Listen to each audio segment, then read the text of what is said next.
Hello, welcome back to the vlog. Today we are talking all things newborn essentials, so the things that I really feel like I needed with my newborn and the things that I felt like were kind of either useless or haven't used them much yet or whatnot. Right now I am about to cry, in all honesty. It is 3 o'clock in the afternoon and Rosie is taking her first nap in the crib where I deliberately I put her in the crib for her nap and I was like, we're doing nap in the crib today. It's the first time ever.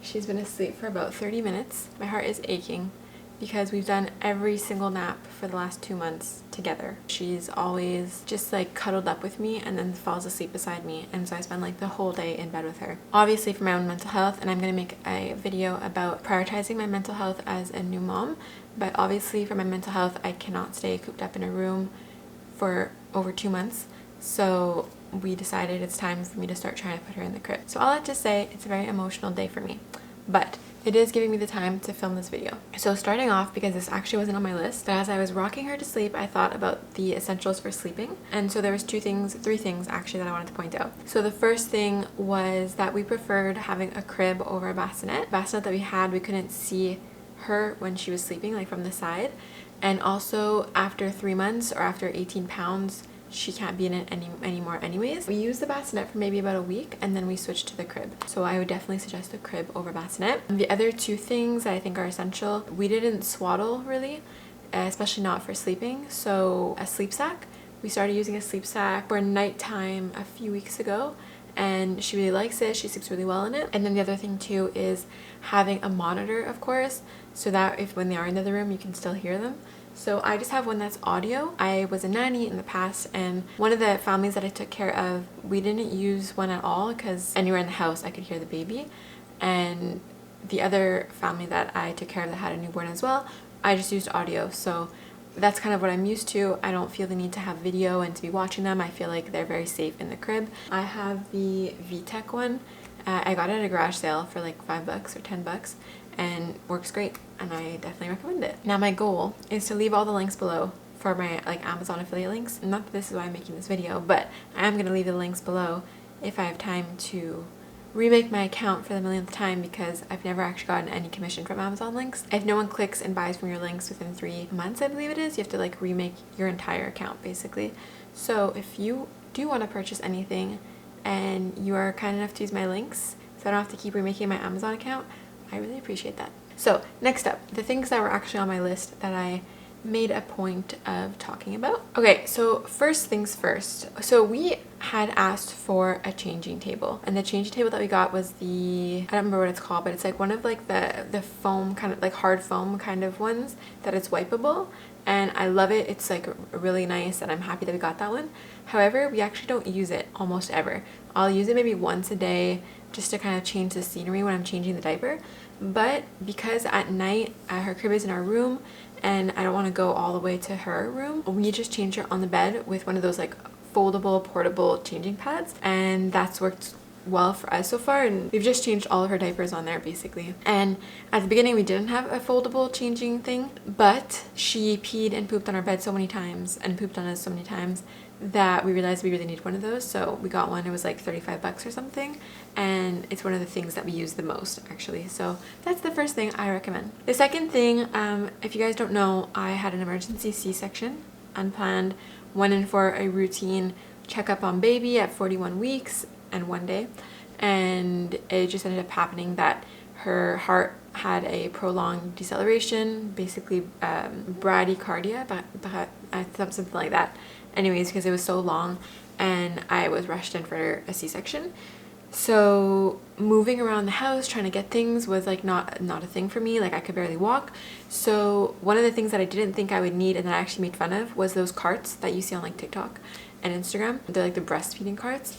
And that was one of the first things postpartum. Once I got home, we texted Jeremy's mom and we were like, can you please go pick us one up, because just having everything together and being able to roll that around the house with me was really, really useful. And even if you're not getting a C-section or you're not planning on it, it's still super useful because that's what we put all of her onesies in, all of her clothes, her diapers, her wipes, breastfeeding snacks, my pump, everything's in there. all of her files for my midwife appointments are all there as well. So everything's just organized, and it's like all of her stuff's in that cart. So I don't know, I find it super, super practical. The next thing is obviously for the bath, the baby bath thing that you like lie them in. I think that's very useful. Obviously Jeremy goes actually in the bath with her, so he like sits with his legs like that, and then in the middle is the bath, and then I stay outside of the bath. I can't go in because of the C-section, and I like wash her hair, and he like pours water on her and stuff, and that's just what's worked for us. I don't feel like the bath that you put the thing in to give the baby a bath outside of the actual bath is necessary. I feel like you can just do it in the bath. So that's just my take on it. In terms of clothing, this was something that I wasn't sure before I had the baby. I was like, how many onesies should I have? Like, should I have like different kinds of outfits and all this stuff? Honestly, for a newborn, and she's now even in like 3 to 6 month clothes, even though she's only like 7 weeks old. But for a newborn, I suggest, and this is because she hasn't had many accidents, 4 nighttime onesies and 4 daytime onesies. That's all we've needed. Fancy clothing and stuff, things that aren't onesies, that don't like zip and everything, like zip up and then don't cover her feet, we don't really use them because they're not as practical. Like, we don't want to have put socks on her. The socks always fall off. And then yeah, I worry about if it's comfortable, so we just do like the full onesies with like the feet and everything all the time. Once in a while we've put like her in a cute outfit. I think we've done that 3 times so far. The thing is that now she's starting to puke or like regurgitate a bit more, and she has peed and pooped in her, like through her diaper, because her diapers are getting too small. She's already in a size 2. Don't know how that happened so fast. Those transition phases, like when the diapers are getting too small, there are more accidents. And yeah, she has started to regurgitate a bit more. So maybe a couple more onesies, but I think once the whole diaper situation is solved, we're getting the diapers today, that won't really be an issue. And in terms of laundry, I do laundry once a week. So I don't put the onesie in the wash every single time that she wears it. Like, once it's dirty, then I put it in the laundry, obviously. If not, I just take all of her onesies and all of her stuff, her blankets and everything at the end of the week, and I just do 1 load of laundry, and that's worked so far. Another thing I didn't know is that baby nails grow insanely fast, and as the baby was like on me, right, like in the surgery room after my C-section, I was like, oh my god, look at her cute nails, and the doctor was like, yeah, you can't cut those. She's like, you can file them.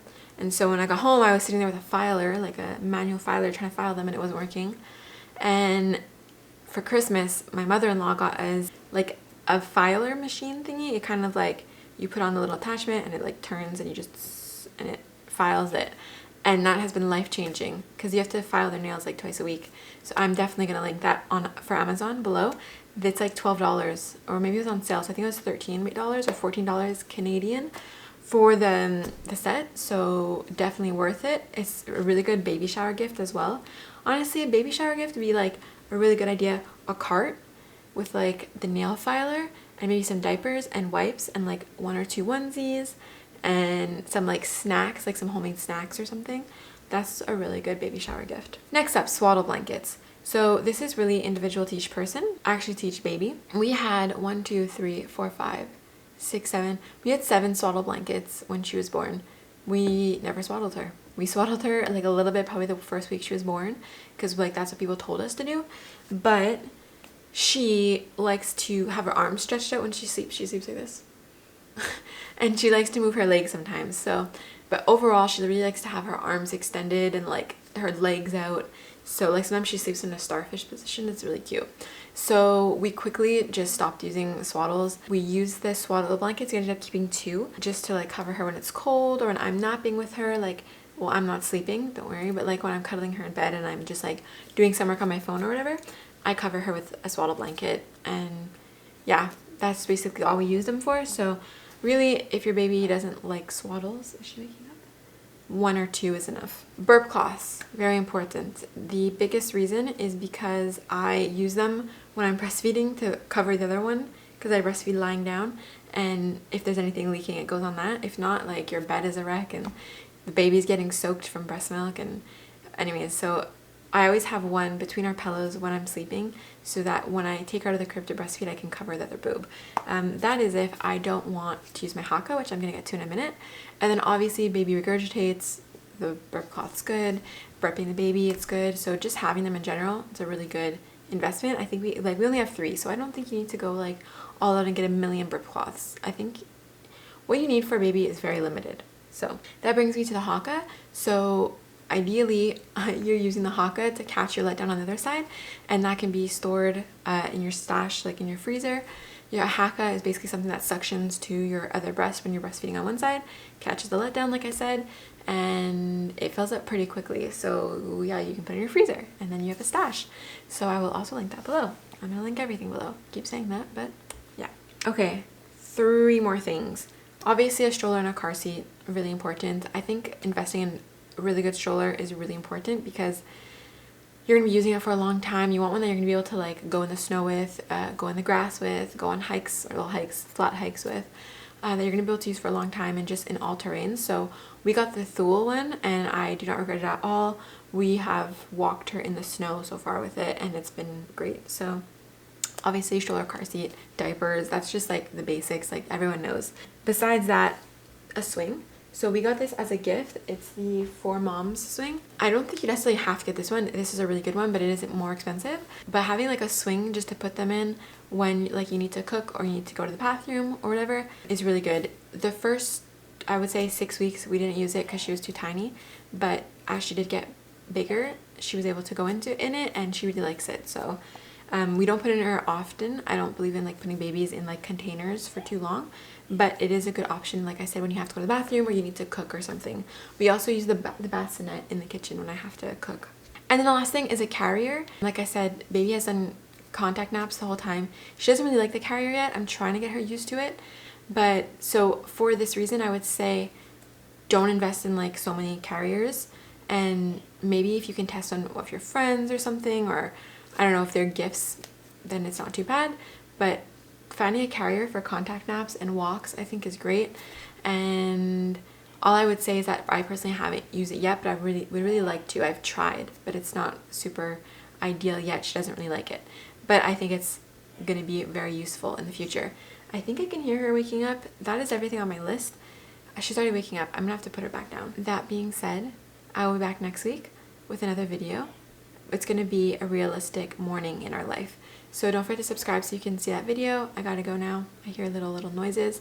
Thanks for watching. I'll see you guys really soon.